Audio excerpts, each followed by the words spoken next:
reperfusión espontánea. Vamos a ver qué drogas se utilizan para llevar a cabo la reperfusión, con las indicaciones, contraindicaciones de las mismas y, obviamente, cuáles son los efectos adversos frente a ello. Creo que ya estamos todos. Hay un alumno que es Josemar, que creo que no se puede conectar. Cualquier cosa durante la clase, avísenme si hay alguno que intenta conectarse y no se pudo conectar. Porque siempre hay alguno que por cuestiones de señal no puede. Me va avisando. ¿Ok? Ustedes avísenme. Ok. Buen día, Doc. Sí, ya pude y lo escucho. Perfecto. Listo, excelente. Ahí está, porque me figura que no podías entrar, por eso. Bien, sí, lo que decía que vamos a hablar en el día de hoy, lo que es el síndrome, la reperfusión en el síndrome coronario agudo, y la reperfusión de tipo farmacológica, con qué drogas, indicaciones, contraindicaciones de las drogas y los efectos adversos de las mismas, y reperfusión desde el punto de vista procedimental, es decir, desde hemodinamia, que esto es un poco más sencillo y más práctico, también con sus efectos adversos, y lo que es la reperfusión espontánea, la que no requiere ningún tipo de procedimiento fármaco invasivo o procedimental. Ya estamos todos. Acuerden que yo a veces me saco el audio, me saco el video para poder ver por completo la pantalla. Vamos a agrandar, ahí va. Bien, recuerden que reperfusión, por definición, es aquel proceso en el cual permite, en el caso de la cardiología, la apertura del vaso. Se entiende como reperfusión coronaria aquel procedimiento que permite la reapertura del vaso. O bien pueden encontrar en algún libro de la bibliografía que permite la permeabilidad o la restitución de la luz del vaso. Son las dos formas, las dos grandes definiciones que van a encontrar. Apertura o permeabilidad de la luz del vaso. Básicamente esto restituye el flujo coronario. Ahora bien, ¿cómo tenemos que encarar nosotros la clase del día de hoy? De una forma muy sencilla, a través de un caso clínico. Y esto, en parte, llegamos ahora a lo que es reperfusión, porque vamos a hablar de todo lo que vamos a incorporar, de todos los temas que estuvimos viendo a lo largo de los últimos 2 meses. Y si ustedes recordarán, nosotros tuvimos un paciente ya en una de las clases de 75 años, que había sido derivada por el Servicio de Asistencia Médica de Emergencia por presentar ANGOR de 15 minutos de duración, de intensidad 8 en 10, que procedía con el reposo, con un pretest relativamente alto para enfermedad coronaria, hipertensión, diabetes, sobrepeso, sedentarismo y tabaquismo activo, y que como antecedente de relevancia refirió una internación previa por una angina de reciente comienzo. Esto lo recordarán que fue abocado hacia un caso clínico que vimos anteriormente. Ahora bien, 65 años, pretest relativamente alto para enfermedad coronaria que viene por ANGOR. Cuando el paciente ingresa, y presten atención, con 1 hora de estar sintomático a nuestra unidad coronaria, el ANGOR era de intensidad 8 en 10, se mantenía, pero asociaba fases de dolor que el paciente estaba con dolor, un ceño fruncido, dolor, y a todo esto asociado a diaforesis. Diaforesis es la palidez sudorosa fría que presentan algunos pacientes cuando tienen ya sea o un infarto agudo de miocardio o cualquier otra patología que lo lleve a un cuadro vasovagal. Piel fría, transpirada, húmeda. Es una vez que lo vean no se lo van a olvidar nunca más. Le pedimos un laboratorio de ingreso, esta es la introducción, le pedimos un laboratorio de ingreso, ni bien llegó, y fíjense, la verdad que glóbulos blancos 8600, hematocrito 32, plaquetas 252.000, y las enzimas, ¿qué opinan? ¿Están elevadas o están normal? Normal. Normal. Para ustedes, con esta información, ¿es un infarto, sí o no? No, porque tenemos que tener troponina. Aparte, la definición es de infarto, tenemos que tener el valor de la troponina. Bien, ¿podemos tener el valor de la troponina? No es un elemento, y acá venía la trampa, por eso se los hice a propósito. Solo con la CPK. Ahí va, pero vamos por partes. En realidad con la CPK ya es más que suficiente, pero le podemos pedir, por ejemplo, a este paciente una troponina y me venía negativo. Pónganle que me venía negativo, porque acá venía la trampa de la pregunta. viene con este electrocardiograma.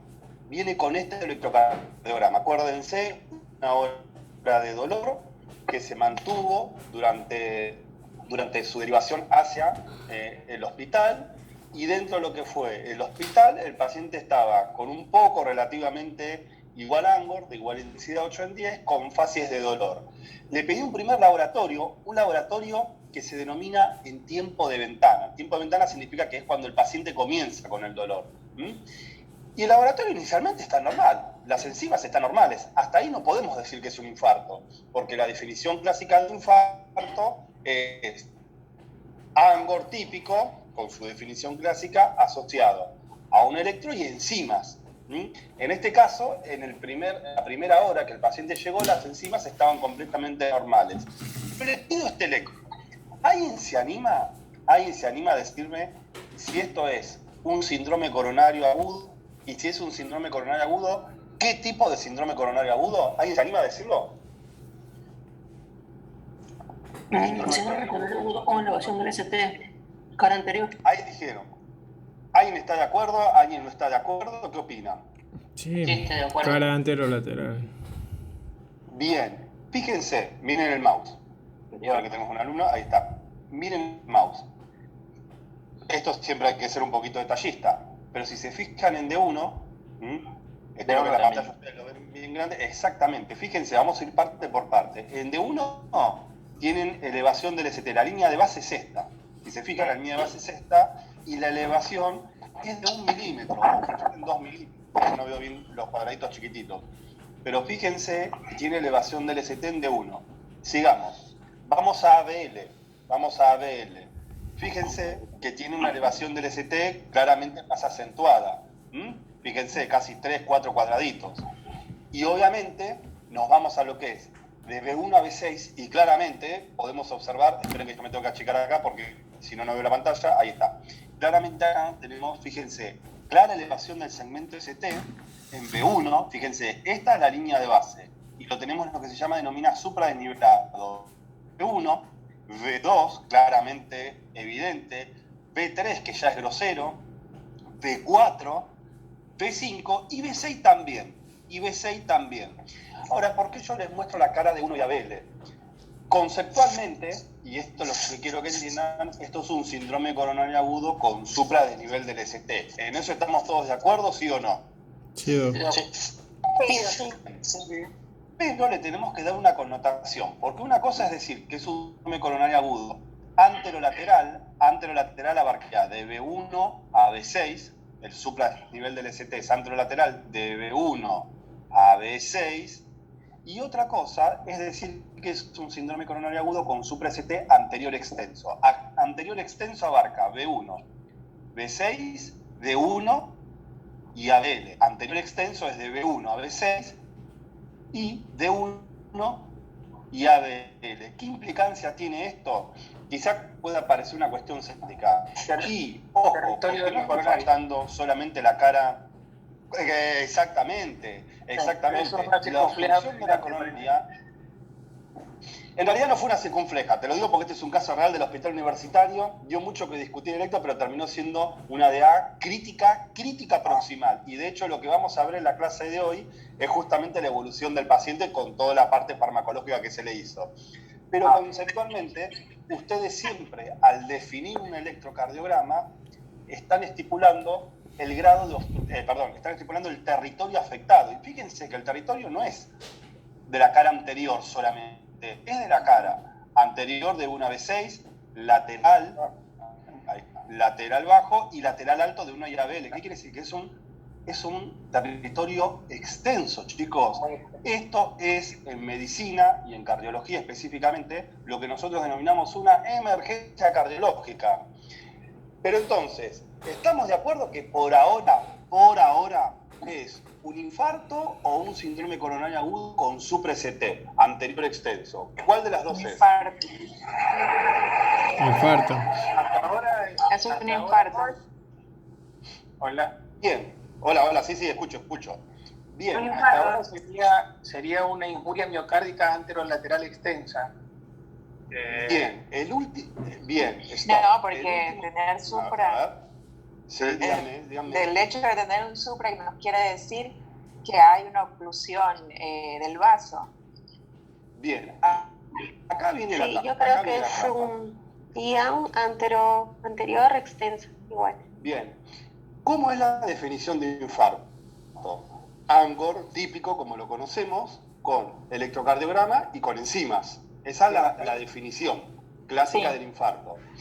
Ahora bien, nosotros tenemos un periodo de ventana, que fue el que el hombre llegó, que fue relativamente reciente, empezó con Angor en 1 hora y a la hora yo ya le estaba pidiendo el laboratorio. E inicialmente las enzimas estaban normales. Ahora bien, por definición, hasta este electrocardiograma, el paciente no tiene un infarto, por definición, porque me faltarían las enzimas positivas. Las enzimas. Ahora bien, exactamente, ahora bien, uno ve este electro y vos decís, se está infartando. Pero una cosa es decir, a estas instancias, hasta acá, es un síndrome coronario agudo con supra-ST anterior extenso, que es lo que es, hasta ahora es un síndrome coronario agudo con supra-ST anterior extenso, que vamos a ver cuando le vuelva a pedir enzimas al paciente si vino elevada o no. Es una cuestión semántica, porque yo sé que este paciente se está infartando, tiene dolor, tiene este electro, bueno, me faltan las enzimas, pero creo que es una obviedad. Pero semánticamente, hasta ahora es un síndrome coronario agudo con supra-ST anterior extenso. ¿Quedó claro esa diferenciación semántica? Sí, quedó claro. Bien, es simplemente una cuestión semántica. Claramente el paciente se está infartando. Este electro y Angor no vamos a dudar. Pero ahí venía la trampa que les dije. Una cosa es decir, es un síndrome coronario agudo con supra-ST anterior extenso. Yo digo, bueno, tengo el electro, debe tener Angor, pero todavía le debe pasar las enzimas, presupongo, si uno me viene a presentar el paciente. Y otra cosa es decir, es un infarto agudo de miocardio anterior extenso. Ahí yo ya sé que vos me estás diciendo que tiene enzimas positivas.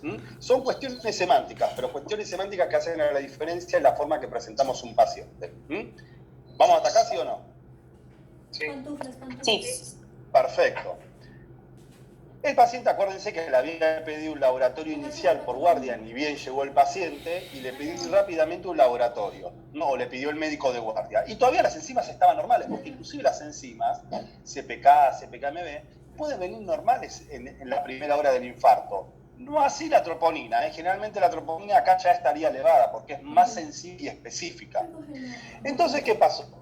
A los 40 minutos, cuando vos me presentaste al paciente y me dijiste, tengo un síndrome coronario agudo con supra-ST anterior extenso, yo te digo subilo, porque vi ese electro, pero por ahora es un síndrome coronario agudo. Yo le vuelvo a pedir las enzimas a los 40 minutos y ¿con qué encuentro? Fíjense que no fue necesario esperar 7 horas, Dado la extensión del territorio afectado, a los 40 minutos le vuelvo a pedir enzimas cardíacas y me vinieron positivas.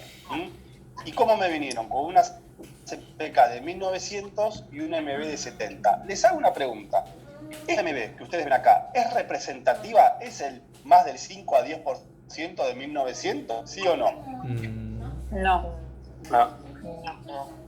¿Qué opinan? No. Para 1900, para mí sí. Vamos a hacer la cuenta. No llega al 5%. No, llegaría a ser 95. Más de 95. Bien, debería ser más de 95, perfecto. La pregunta ¿es un infarto o no es un infarto? Sigue siendo Sí. infarto. Sí, es un infarto. Hay que esperar el otro control. Exactamente, muy bien. Vos podés pedir, fíjense que normalmente nosotros pedimos el segundo juego enzimático a las 7 horas. Pero por eso yo le puse la trampa. Vos lo pediste a los 40 minutos. Pero si comparás este valor de enzima con el de 40 minutos antes, claramente está teniendo una curva ascendente. A las 7 horas vos le pedís un juego enzimático, y no a los 40 minutos como hice yo a propósito, a las 7 horas le pedís y te va a ir completamente elevado, va a ser claramente la isoenzima, la MB, va a ser significativamente al 5 o al 10% de lo que es la CPK. ¿Qué les quiero decir con esto? ¿Era necesario pedir un nuevo laboratorio a los 40 minutos? ¿Sí o no? No. No. No, porque con ese electro hay que estudiarlo. Esto fuerzas de la vida real, Bueno, tal cual, no era necesario. no era necesario. ¿Esto para cuál es la finalidad? Para que ustedes vean que van a empezar a tener una curva ascendente de la enzima. Pero si vos le pedís a los 40 minutos del primer jugo, puede ser que te venga elevado y que sea representativo, pero como también puede ser que no. Y a lo que voy, técnicamente, la MB no es representativa. Por definición no llega a ser un infarto. Por definición, está clarísimo que lo es. Pero, ¿lo estudian o no lo estudian este paciente? ¿O lo tratan de reperfundir o no lo reperfunden? Porque por definición no es un infarto. Todavía te faltan las enzimas elevadas. ¿Van a esperar 7 horas para pedir un nuevo juego enzimático y ver las enzimas? No, No. ya está estudiado. No, se trata al Muy bien. paciente. Hay que reperfundir. Se lo estudia. Exactamente. ¿Sabe cómo se llama eso, chicos? Lo que ustedes me acaban de responder recién, sentido común. El sentido común te dice que bueno, tenés que esperar 7 horas hasta que te vengan las enzimas de este paciente positivas, que te van a venir positivas porque ya están en una curva ascendente. Es sentido común, el tipo se está retorciendo del dolor, tiene factores de riesgo y te está llegando con ese electro. No hay duda, no hay discusión. Pero una cosa es decir un síndrome coronario agudo con supra-ST y otra cosa es decir un infarto agudo de miocardio anterior extenso. Claramente este paciente se está infartando, pero ojo, ¿y por qué les pongo este caso? Porque la realidad de este caso fue que el paciente llegó con el primer electro y con un primer juego enzimático, quedó en la guardia 1 hora, la médica de guardia no fue en lo que fuese el hospital universitario. La médica le pidió un nuevo laboratorio a los 40 minutos porque estaba esperando que las enzimas se eleven para subir la unidad coronaria y esperar a que sea un infarto por definición. Claramente ahí estuvo el error. Hay que utilizar el sentido común. Así que lo que me respondieron bien, este hombre se está infartando, chicos. No hay duda sobre ello. Ahí me iba a hacer una pregunta. Sí, Doc, yo recién no me podía comunicar, no podía entrar. Sí, decime.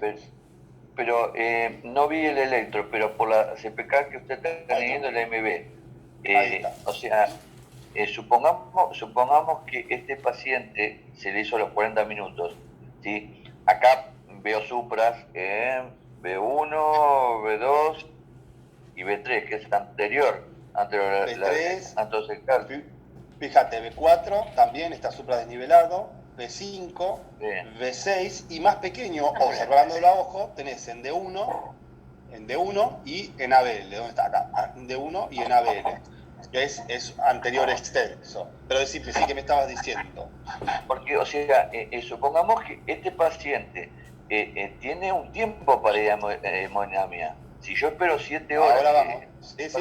Bien, ahora vamos. No te adelantes a la clase, correcto, es verdad. No. Es verdad, muy bien. Le pregunto dos porque el otro día me pasó con un chico de 28 años que tenía supra en B1, B2 y B3. B1, B2, B3, 28 años sin clínica, solamente el dolor y encima un dolor inespecífico. Y los supra eran bien marcados, eran parecidos a esto. Yo lo llevo, no tenía obra social, lo termino en el hospital público, y en el hospital público un poco más me lo echan a patada, me lo recibieron. Sí, siempre te tratan mal, es así, lamentablemente es así, y está mal, porque es un colega, vos no tenés que tratar mal a un colega, pero siempre te hacen eso. No es que, o sea, es que como desestimó el tema, le digo, mirá, esto es un supra, le digo, si yo no me equivoco es un supra, no se lo quise discutir, pero bueno, le digo, mirá, es cierto que los factores de riesgo no tenía ninguno, pero a 28 años, o sea, no era adicto, nada, pero los supras estaban, y se lo hice 2 veces el electro porque a lo primero lo interpreté como un ataque de pánico, porque el tipo tenía antecedentes de ataque de pánico. El tema es que este paciente, yo lo dejo con un infarto, no le hace nada, ya después en hemodinamia no lo van a poder hacer. Bueno, ahí viene lo que es la parte de la clase que tiene que ver con los tiempos que tenemos. ¿Y por qué? Yo justamente les ponía esto, porque conceptualmente, si bien la MB no llega a ser el 5 o 10% de lo que es la enzima, el tipo en este caso se está infartando. En un paciente de 65 años, hipertenso, diabético, sobrepeso sedentario, ingresaba por 1 hora de dolor. Semánticamente, desde el punto de vista semántico, es un síndrome coronario agudo con supra del nivel del ST. Pero vos cuando ya tenés las enzimas positivas, ahí ya tenés que decir que es un infarto agudo de miocardio respecto de la cara que esté afectando. Pero lo que yo quiero que razonen es que no tenés que esperar las enzimas, siempre, no tenés que esperar las enzimas para definir que es un infarto. El tipo con los factores de riesgo y este electro, bueno, ya es sentido común que se esté infartando. Pero ¿por qué les muestro esta clase y por qué les empecé así? Y ahora vamos a desarrollar todo el tema. Porque en la vida real esto sucedió y una médica esperó otros 40 minutos para pedirle un nuevo juego enzimático, y ahí cuando fuesen positivos, que está casi pegando en el palo, pues ya casi representativo, recién ahí subió la unidad coronaria. Y eso es un error procedimental grave. Eso en medicina se llama mala praxis, por omisión, porque no sabía, realmente no sabía la persona. Pero cuando yo veo esto, me agarraba la cabeza. Entonces, quedó claro que no tienen que esperar muchas veces la elevación enzimática para llevarlo a hemodinamia o para reperfundir lo que es la clase de hoy, ¿sí o no? Sí, perfecto. Bien, perfecto. Entonces, el comienzo de los síntomas fue a las 15 horas y el ingreso a la unidad coronaria fue 1 hora y media después. Llegó al hospital, guardia, unidad coronaria. 16:30 llegó con nosotros. Empecemos a pensar. Y, esperen que me corto porque si no, no veo. Y vamos a empezar ya con la clase conceptual a establecer definiciones. En medicina hay definiciones que tenemos que conocer. Y hay 3 grandes definiciones. Una es lo que se denomina tiempo de ventana. Otra es lo que se denomina, es lo que se denomina el tiempo de puerto aguja. Y el tercero es lo que se denomina el tiempo de puerta balón. ¿Alguien sabe? Y esto es muy importante, chicos, por eso les puse los horarios anteriormente. ¿Alguien sabe cómo se define tiempo de ventana, cómo se denomina tiempo puerto aguja y cómo se denomina tiempo puerta balón? ¿Alguien se anima? ¿Cómo se define tiempo de ventana? Cuando está en dolor, ¿no? El tiempo de ventana es el tiempo que desde el inicio de la sintomatología del paciente hasta el máximo que tenemos para realizar la repercusión como tal. Ahí bien, pero hasta ahí. Hay algo que quedó en el tinte. ¿Alguien se anima a dar otra definición? Estuvo cerca, casi un 90% bien. ¿Alguien se anima? El tiempo de ventana es cuando el paciente ya refiere el inicio de dolor y acude, digamos, al establecimiento. El tiempo puerta aguja significa... Vamos con tiempo de ventana. Vamos con tiempo de ventana primero. Vamos primero con el tiempo de ventana. Hago así. Ahí va, tiempo de ventana.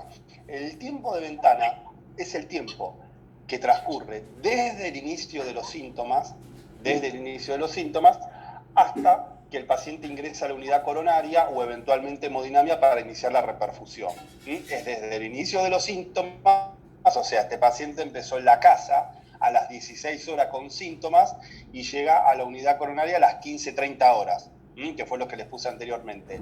El tiempo de ventana de este paciente fue de 1 hora y media hasta que llegó al hospital. Y acá hay una cuestión semántica. La definición per se es hasta que ingresa al sanatorio, no es hasta que ingresa a la unidad coronaria, sino hasta que pisa el primer centro asistencial, que en este caso fue la guardia. No tiene que ser específicamente unidad coronaria. Entonces, el tiempo de ventana es el tiempo que transcurre desde que el paciente comenzó síntomas, que en nuestro caso fue a las 15 horas, hasta que ingresó al sanatorio o directamente a la guardia, que fue a las 16:30 horas. Entonces tenemos un periodo de ventana o un tiempo de ventana de 1 hora y media. Es importante que esta definición lo tenga para lo que son los tiempos de reperfusión que vamos a ir viendo. Pasamos a la segunda definición. Tiempo puerto aguja. Se define tiempo puerta. Puerta es como cuando vos abrís una puerta. Puerta aguja al tiempo en el cual el paciente ingresa a la institución hasta que inicias el proceso de reperfusión farmacológico. Tiempo, puerta, aguja. Entonces son 30 Sí. minutos, como 30 No minutos vamos a hablar de máximo. tiempo. Todavía no vamos a hablar de tiempos. Eso lo vamos a ir hablando a lo largo de la clase. Ahora estamos hablando solamente de definiciones. Ahora vamos a los tiempos. El Ya. tiempo puerta aguja se define como el tiempo desde el cual el paciente ingresó a la institución, no a la unidad coronaria, sino a la institución, o sea, al sanatorio, y se realizó la perfusión por vía farmacológica. Y ya vamos a ver qué fármacos utilizamos. Y el tiempo puerta balón es el tiempo transcurrido desde que el paciente ingresó al sanatorio y se reperfundió, pero por vía hemodinámica. Momento en el cual el paciente ingresó al sanatorio y se le abrió la arteria, por eso se le dice puerta, porque es abrir. Se le reperfundió la arteria por vía procedimental, es decir, por vía hemodinámica, con angioplastia, pero ahora lo vamos a ver. Entonces tenemos tres grandes definiciones. Entonces cuando ustedes escuchen síndrome coronario agudo, o ya vamos a poner que es un infarto agudo de miocardio, anterior extenso, con un tiempo de ventana de 1 hora y media y puerta aguja de 1 hora, vos ya sabés que el tiempo de ventana fue 1 hora y media que el paciente llegó a la clínica y puerta aguja el tiempo desde que llegó a la clínica hasta que le abriste la arteria.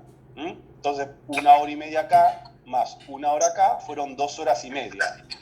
Fueron casi 190 minutos. Por eso sirven conocer los tiempos. ¿Y por qué sirven conocer los tiempos? Lo vamos a ir viendo a lo largo de la clase. Bien. ¿Y qué tipos de reperfusión conocemos? Conceptualmente tenemos 3 tipos de reperfusión, es decir, 3 tipos de forma de poder permeabilizar la arteria o lograr la apertura de la arteria. Y básicamente es la reperfusión espontánea, la reperfusión farmacológica y por vía angioplastia. La reperfusión espontánea es la que ocurre... Micrófonos, por favor. Sí, la reperfusión espontánea es la que ocurre desde el punto de vista fisiológico.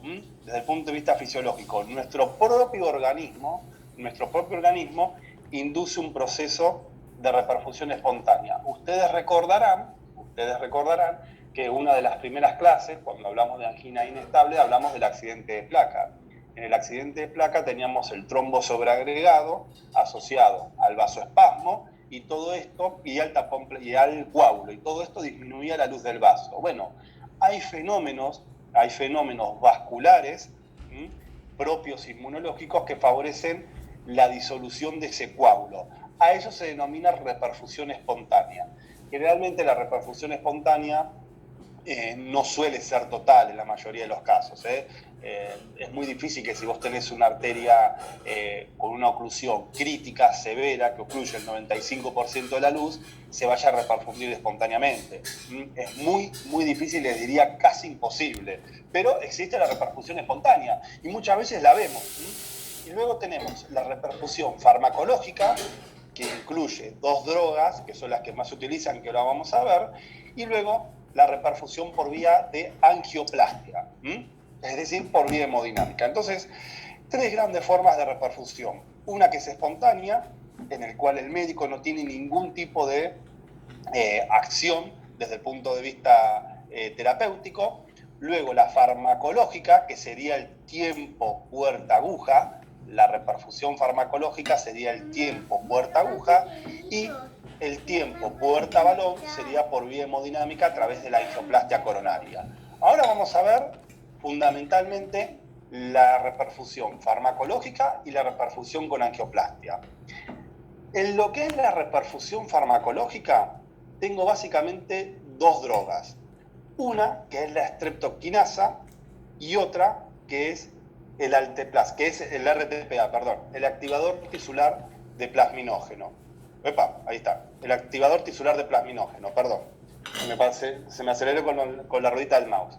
Una que es la streptokinasa y la otra que es el activador tisular de plasminógeno. Son las 2 drogas de reperfusión denominadas drogas fibrinolíticas,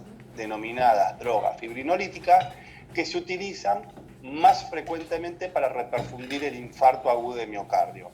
La streptokinasa y el activador tisular de plasminógeno, también conocido como TPA o activador tisular de plasminógeno. Ahora lo que vamos a hacer es denominar cada una de estas drogas con sus indicaciones y contraindicaciones y el efecto adverso de cada una. Entonces, tenemos un paciente que sí ya sabemos que está teniendo un infarto agudo de miocardio, anterior extenso, que ingresó con un tiempo de ventana de 1 hora y media y le vamos a hacer una reperfusión farmacológica, es decir, un tiempo puerta-aguja, desde el momento que ingresó a la clínica hasta que le voy a pasar esta droga. Y solamente se denomina puerta-aguja hasta que la droga empiece a infundir en el cuerpo del paciente. Eso es muy importante. Dos grandes drogas de reperfusión, la streptoquinasa o el TPA, o también llamado activador tisular de plasminógeno. En realidad la TPA es la sigla en inglés de activador tisular de plasminógeno. Vamos a ver qué droga es, la dosis y las indicaciones de cada una. Bien, vamos a empezar por la streptoquinasa. Cuando vamos a pasar esta droga, nos tenemos que hacer tres grandes preguntas. ¿Cuándo vamos a pasar la streptoquinasa? ¿Qué dosis vamos a utilizar? ¿Y cómo vamos a pasar la droga? Y en esto presten mucha atención. Cuando pasamos streptoquinasa, estamos hablando de un infarto agudo de miocardio, fíjense la definición conceptual. Cuando hay sospecha, que fue el caso que nos comentó nuestro colega anteriormente, un muchacho de, no importa la edad, pero que tenía supradesnivel del ST, en más de 2 caras, ahora vamos a hacer la disquisición, cuando tenemos sospecha o confirmación de un infarto agudo de miocardio con supradesnivel del ST. Primer punto, supradesnivel del ST en 2 o más derivaciones continuas. Supradesnivel del ST en 2 o más derivaciones continuas. Esto quiere decir que si yo tengo infradesnivel del ST, está prohibido pasar fibrinolíticos, ¿ok? Porque no tiene ningún sentido. El problema es el desbalance oferta-demanda del infradesnivel del ST. Sí, dígame. Disculpe, ¿puede repetir lo último? Porque justo se me cortó. Sí, no hay problema. ¿Cuándo pasamos fibrinolítico? Solamente cuando tenemos, espere que me saco acá de la pantallita, así señalo bien con el mouse, cuando tenemos acá supradesnivel del ST.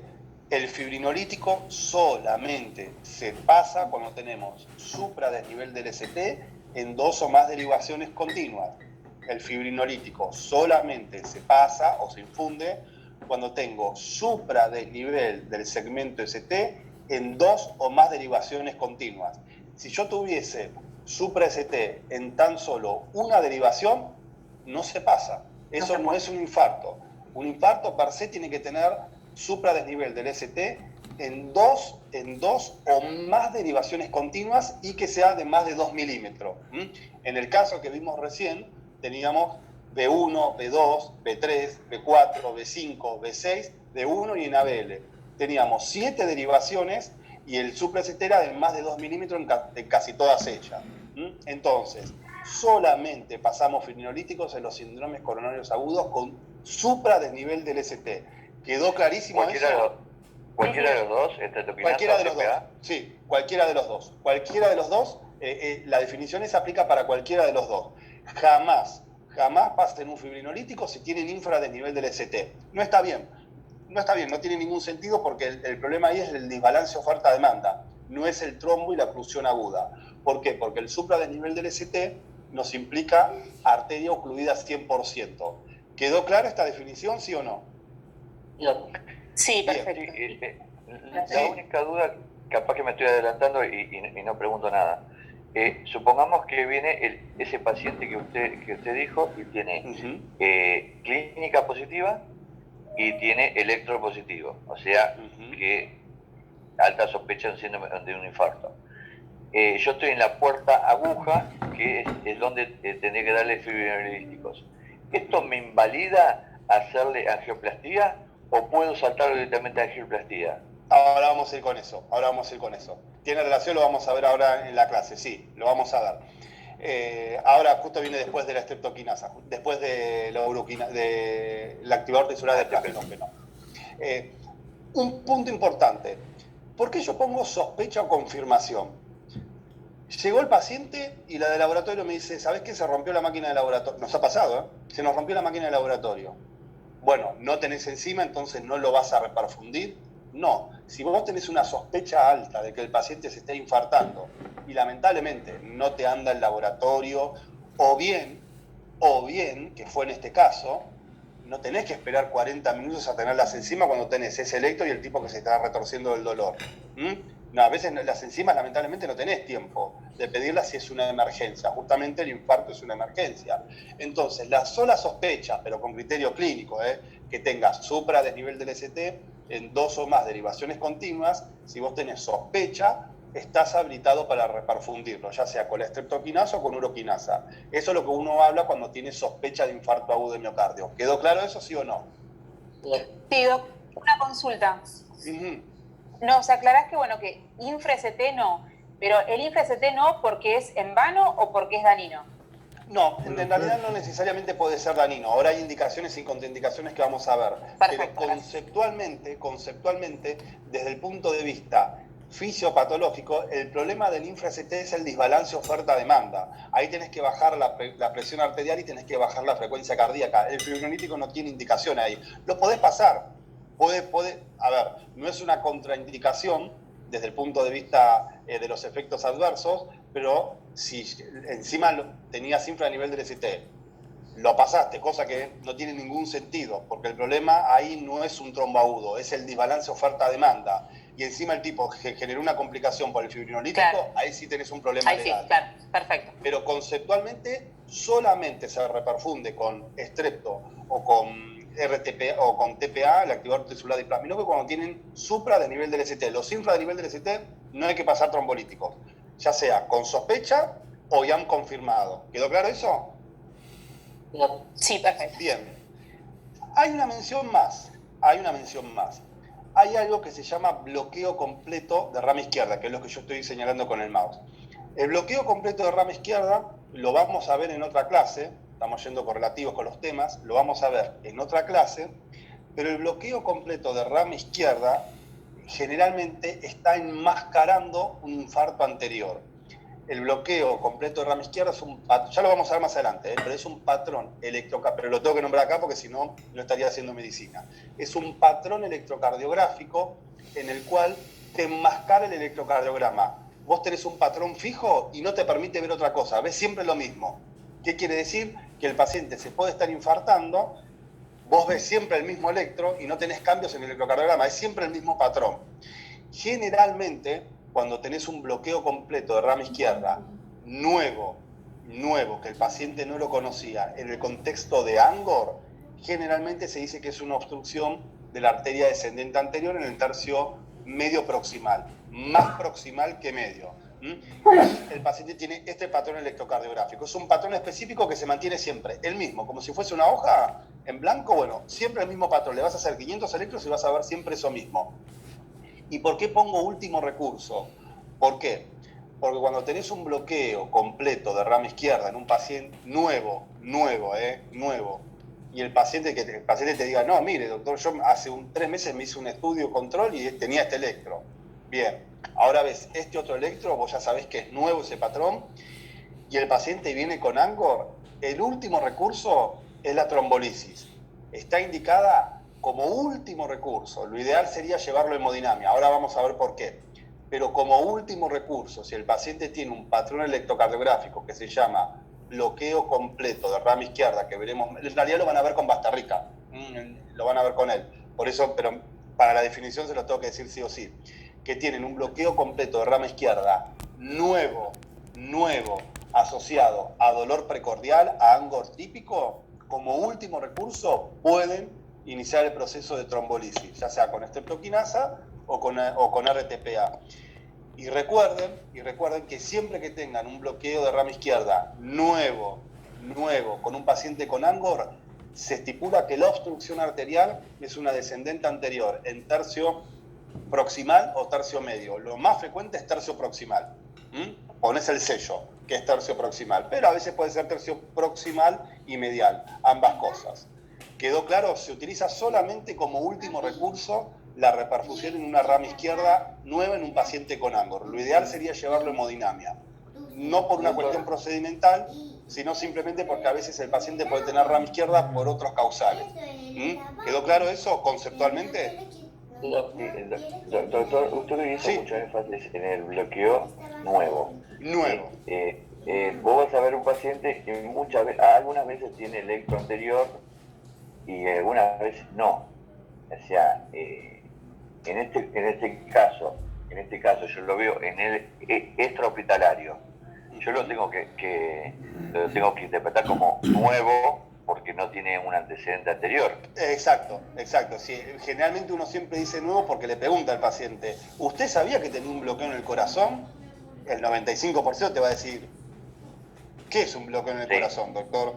Ahora, si ya es un paciente coronario que ya tiene antecedentes de angioplastias o que tuvo algún procedimiento o algún control o algo, te va a decir, sí, a mí me dijeron que tenía un bloqueo y siempre es lo mismo, chicos, ¿eh? A mí me dijeron que tenía un bloqueo y que lo tenía que decir si tenía dolor de pecho. Porque uno siempre le dice al paciente, si usted algún